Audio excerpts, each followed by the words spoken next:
The shelter buzzed with sound, barking, whining, the clang of gates.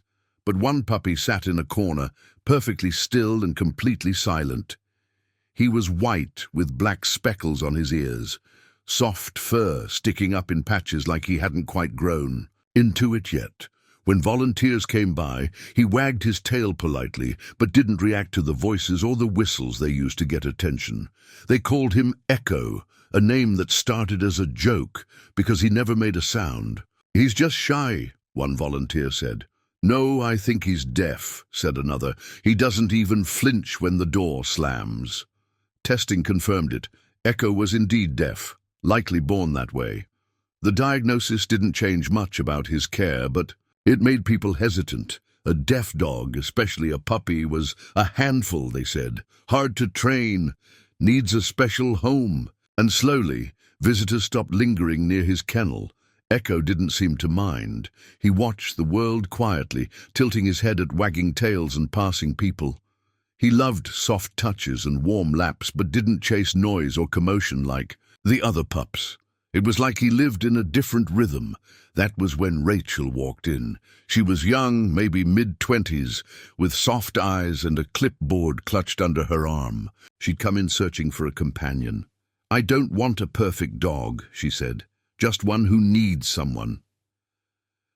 When she passed Echo's kennel, she stopped. He looked up, his pale blue eyes locking on hers. His tail wagged once, cautiously. Rachel crouched down and held out her fingers. Echo leaned forward and licked them through the bars. "What's his story?" she asked. "He's deaf," a staff member said gently. "But sweet, very smart, just needs a little patience." Rachel's lips curved into a smile. "Good thing I've got plenty." At home, Echo explored like he was seeing everything for the first time. Rachel's apartment was small but cozy. A few plants, mismatched throw pillows, and photos of her family on the walls. She laid out a soft bed for him and scattered some toys nearby. But Echo didn't care about the toys. He stuck to her like a shadow. He didn't startle at sudden sounds or whine at the hum of the TV. When Rachel clapped or called, he didn't turn. But when she crouched down and smiled, he ran straight into her arms. "He doesn't hear the world," she whispered, stroking his head, "but he feels it." Over the next week, they began to learn each other. Rachel read articles, watched videos, and spoke to trainers about raising a deaf dog. The answer was always the same: hand signals. Dogs didn't need words to understand. They needed consistency, patience, and love. She started simple. A closed fist meant sit. A flat palm meant stay. A sweeping gesture meant come. At first, Echo tilted his head in confusion, but Rachel was patient. Every time he sat, she smiled and gave him a treat. When he stayed in place, she beamed and praised him with affection, even if he couldn't hear it. He learned to read her face, to feel her happiness through her hands and posture. One day, she tried something new. She tapped her chest with both hands, a signal she decided would mean, "I love you." Echo tilted his head. She repeated the sign and gave him a gentle hug. He didn't know the words, but somehow he understood. Echo adjusted quickly to the quiet life with Rachel. While other puppies might bark at the mailman or whimper when left alone, Echo simply watched, observed, absorbed. His silence wasn't emptiness, it was focus. He didn't hear, but he saw everything. Rachel began building a routine for him, knowing structure was key. Mornings started with a walk through their neighborhood, where Echo sniffed curiously at every leaf and fire hydrant.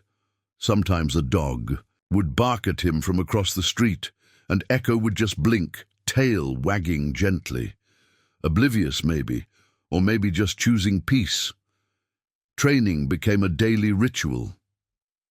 Rachel cleared a corner of her living room, rolled out a mat, and gathered a pouch of treats. She knelt down so she was eye level with Echo. He'd sit, tail swishing expectantly, waiting for her hands. The first few commands were already second nature now. A closed fist, sit, a flat palm, stay, a beckoning hand, come. He responded to them. Better than most hearing dogs would to voice commands. But Rachel wanted more for him, more tools, more confidence, more understanding, so she added new signs.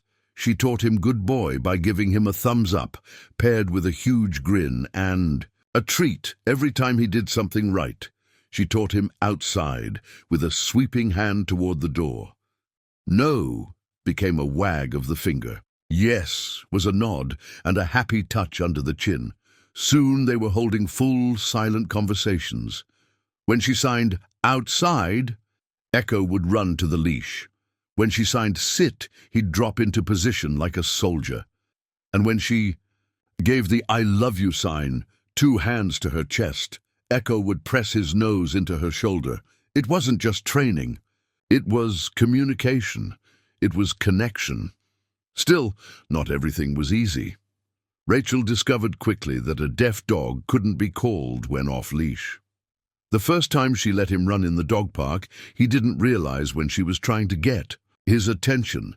He played happily for 20 minutes, oblivious, while she jogged behind him, waving her arms like a maniac. I need to teach him a recall cue, she muttered afterward, panting. One he can hear.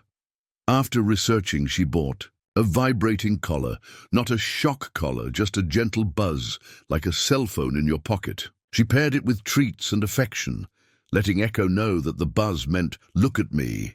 It took only a few tries.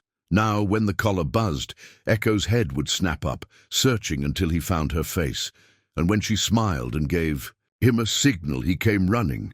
Another challenge was other people. Some neighbors were cautious. How do you train a deaf dog, they asked. Rachel would smile and sign as she spoke. The same way you train any dog. With love, with patience, just without yelling. At the vet, Echo was calm as ever, though Rachel had to gently explain his condition. He's not ignoring you, she said with a laugh. He just literally can't hear you. Children were the most curious. Why doesn't he bark? One boy asked. He can't hear, Rachel explained gently. He's deaf. The boy frowned, confused. But dogs hear everything. Not all dogs, Rachel said, but Echo still knows what I say. We talk with our hands. The boy smiled wide. That's so cool, like magic. And Echo, watching the boy, gave a little wag of approval. Home. Echo's presence grew like sunlight, quiet but powerful. Rachel had struggled with loneliness before she adopted him. Some days were hard. The silence in the apartment used to feel empty. But with Echo, the silence felt full. She started writing about him on a blog, Silent Paws, sharing stories and training tips for other deaf dog owners. The posts gained attention. She received messages from people thanking her for showing that deaf dogs weren't broken, just different. One day, a letter arrived from a woman in Montana. I was going to give up on my deaf puppy, it read. I didn't think I could do it. But then I found your blog. I see now that maybe it's not about what they lack, but what they offer. Rachel teared up as she read it. Echo, curled up by her feet, opened one eye and stretched. She leaned down and made the I love you sign. He didn't lift his head, but his tail thumped once against the floor. A few weeks later, Rachel took Echo on their biggest outing yet, a weekend hiking trip in the mountains. She'd chosen a quiet trail far from traffic or danger, where Echo could roam safely with his vibrating collar. She packed extra water, a small first aid kit, and all the treats he could dream of. The moment they hit the trail, Echo's joy was uncontainable. He bounded through the leaves, nose to the wind, pausing only to glance back at Rachel for signs. Every time she buzzed his collar, he whipped around and came running. She smiled, signing good boy, and explore, over and over. They reached a clearing just before sunset, where golden light poured through the trees. Rachel sat on a rock while Echo lay beside her, panting happily, dust on his nose. She looked at him, this strange, wonderful, silent soul. He couldn't hear the birds or the breeze, but he could feel the world through her eyes, her touch, her love, and he thrived in it. "You're not broken," she whispered, making the "I love you" sign. Echo watched her, tail wagging slowly. "You're perfect." And as the sun dipped below the ridge, she knew with absolute certainty she hadn't just rescued Echo. He had rescued her, too. By the time Echo turned 8 months old, he had learned more than a dozen hand signals and could navigate the world around him with a quiet kind of confidence. He didn't flinch at sudden movements. He no longer needed constant direction. He trusted not only Rachel, but himself. But Rachel knew it was time for the next step, helping Echo socialize outside of their small bubble. He loved people, and he was incredibly gentle. Still, being deaf in a noisy world came with unique challenges. She wanted to make sure he wouldn't be overwhelmed, and maybe, just maybe, she could show others how incredible a deaf dog could be, so she signed them up for their town's Dog Fun Day, a local park event where pets and owners gathered for games, contests, and demonstrations. There would be an agility course, pet adoptions, trick shows, and more. Rachel was nervous. Crowds, kids, barking. Would Echo be able to handle it? "I'll keep it short," she promised him the night before, gently brushing his soft coat. He lay with his head in her lap, perfectly relaxed. "We'll just try it out. If it's too much, we leave. No pressure." She smiled and signed, "Outside Adventure." Echo's tail wagged immediately. The park was alive with energy. Dogs barked, children squealed, music thumped from speakers. Booths lined the grass, offering treats, handmade collars, and pet portraits. Rachel parked her car near the edge, clipped Echo's leash to his collar, and gave him a reassuring pat. "You ready?" she said aloud. Habit, even though she knew. He couldn't hear her, and gave him the hand sign for "let's go." He stepped out calmly, ears perked and eyes scanning. He didn't react to the noise, couldn't, but Rachel stayed alert to his body language, a stiff tail, a lowered head, anything that would tell her he was overwhelmed. But Echo was composed, curious. He sniffed at passing dogs and wagged at children who reached to pet him. One little girl squealed, "Can I say hi?" "He's deaf," Rachel explained gently, kneeling beside Echo. "Just pet him gently where he can see you." The girl did exactly that, and Echo leaned into her hand. "What's his name?" "She," asked Echo. "Like an echo that bounces?" Rachel grinned. "Exactly, even if he can't hear one." The girl giggled. "That's the coolest thing ever." They walked past a booth offering dog training demonstrations. A woman stood beside a golden retriever, guiding him through basic commands. "Heel, sit, down," she called. Rachel paused, watching, then noticed the sign next to the booth, "Talent Showcase, 12 p.m. open to all dogs. Show us your tricks." She looked down at Echo. He looked up at her, panting lightly, eyes focused and alert. A volunteer at the booth noticed her watching. "You should enter him," she called. Rachel hesitated. "He's deaf." The volunteer smiled. "Even better, show people what he can do." It wasn't something she had planned, but the idea sparked something warm inside her. She crouched and signed to Echo, "Do you want to show off?" His tail thumped in agreement. By noon, a small crowd had gathered near the grass ring where the showcase would be held. Some people sat on the grass, others stood with dogs at their sides. Rachel was last in line. She watched the other contestants, dogs catching frisbees, walking on their hind legs, spinning in circles. All impressive. Then, last up, Rachel and Echo. She stepped forward, heart racing. Echo trotted beside her, poised and ready. Rachel took a deep breath, then made the sit sign. Echo dropped into a perfect sit. She gave the spin signal. 2, fingers circling in the air. He twirled once, then twice, tail wagging the whole time. Down, he dropped flat. Stay. She walked 5 feet away, turned, then made the come sign. He launched to her instantly, stopping right in front of her, eyes beaming. The crowd clapped. A few people gasped. Then Rachel smiled and made the "I love you" sign. Echo leaned into her, pressing his head against her knee. The crowd melted. A child shouted, "He's amazing!" Someone else whispered, "And he can't even hear?" Rachel stood cheeks pink. He doesn't need to. After the show, people gathered to ask her questions. About training, about hand signals, about adopting special needs pets. One couple admitted they had passed on a deaf puppy at a shelter the year before. "We thought it'd be too hard," the woman said. "But seeing Echo, he's incredible." Rachel smiled. "It's not always easy, but it's always worth it." Echo sat patiently at her feet, accepting the occasional pet or head scratch, calm as ever. When they finally walked back to the car, Rachel felt lighter. Not because Echo had performed perfectly, but because today people had seen him. Not his deafness, not a disability, just Echo, a bright, curious, intelligent dog who loved and learned and thrived, and she had never been prouder. The seasons changed. Echo grew taller, his legs stronger, his coat fuller with a silky sheen. By the time his first birthday arrived, Rachel could barely remember what her life was like before him. Gone were the doubts, the constant worry about whether she could handle a deaf puppy. What remained was trust, unshakable trust, between her and Echo, between his eyes and her hands.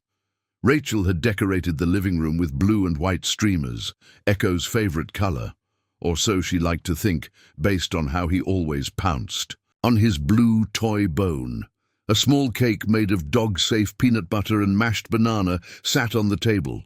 Echo wore a birthday bandana that read, "1 year of Echo." He didn't understand what a birthday was, of course, but he understood joy, and this room was filled with it. Friends gathered, some with dogs, some with gifts, and all of them took a moment to crouch, meet Echo's eyes, and offer a pat or a hand signal. Even the neighbors who used to be skeptical about a disabled dog now bent down and gave him treats from open palms. "He's the calmest dog I've ever met," one of them murmured. Rachel beamed. "He listens with his heart." Echo's tail thudded in agreement. After the cake and celebration, the last guests trickled out. The house quieted down, though Echo, as always, remained unfazed by noise or lack of it. He curled on his favorite rug by the fireplace, watching Rachel as she tidied up. She knelt beside him, brushing a few crumbs from his bandana. "You're a whole year old," she said softly, even if the words were more for her than for him. Echo stared up at her, his eyes deep and gentle. She signed slowly. "Happy, proud, love you." He responded the way he always did, with a gentle nudge of his snout into her chest, then a happy bounce of his front paws. Later that evening, they went for a walk. The neighborhood was tinted in soft amber from streetlights. Trees swayed in the breeze, leaves whispering secrets. Rachel didn't bring earbuds anymore. She didn't need music. Echo's presence was enough, a grounding, comforting rhythm beside her.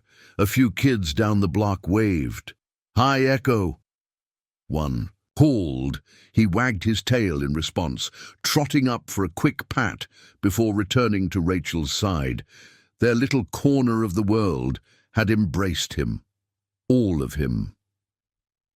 When they got home, Rachel opened her journal and sat on the couch while Echo dozed. She flipped back to an old page, one she'd written the day she first brought him home. "I'm scared. I want to do this right. I hope I'm enough for him." And beneath it, in fresh ink, she wrote, "He taught me how to listen without sound, to speak without words. I was never just saving him, he was saving me too." That night, Rachel lay in bed with Echo curled at her feet. The room was still, the world quiet, and even in silence, their story spoke louder than ever, because love doesn't need sound to be heard, and some hearts, like Echo's, are born knowing how to speak in. A language all their own.